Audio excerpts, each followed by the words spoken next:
Ito si Frank. May sasakyan si Frank.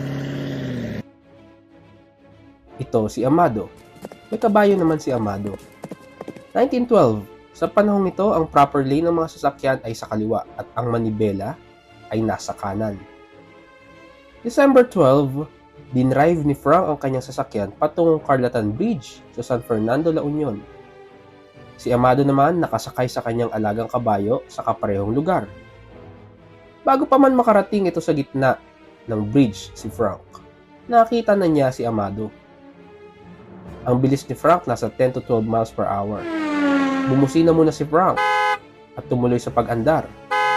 Bumusina ulit siya ng 2 busina dahil para sa kanya, itong si Amado hindi nasunod sa rules ng kalsada. Sa point of view naman ni Amado, nakita na niya ang sasakyan.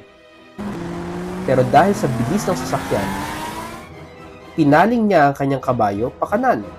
Wala na kasi siya di umanong panahon para lumipat sa kabilang lane. Pinaling ni Frank ang sasakyan pakaliwa dahil during 1912, kaliwang lane ang proper side. Hindi tulad ngayon na ang proper lane ay kanan.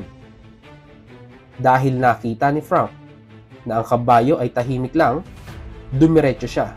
Hindi siya lumipat sa kabilang lane dahil malayo pa naman siya, hindi rin siya nagbagal.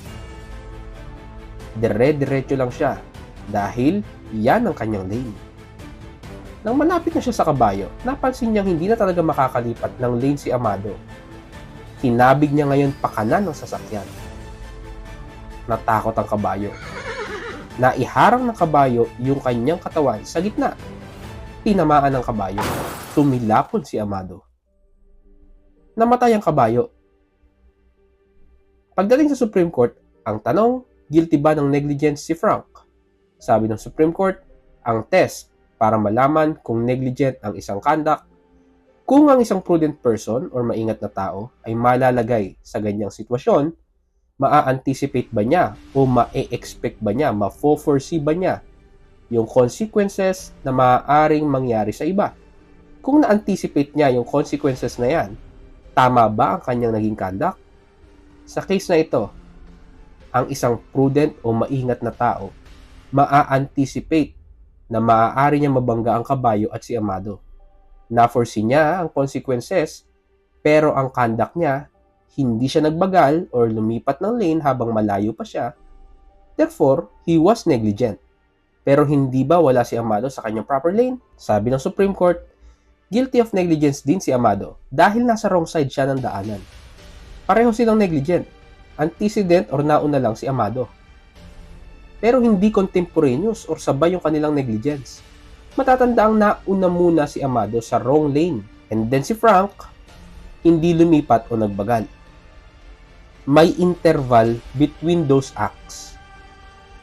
Since parehong may negligence pero hindi contemporaneous o hindi sabay, tinitignan kung sino ang may last fair chance para iwasan ang sakuna.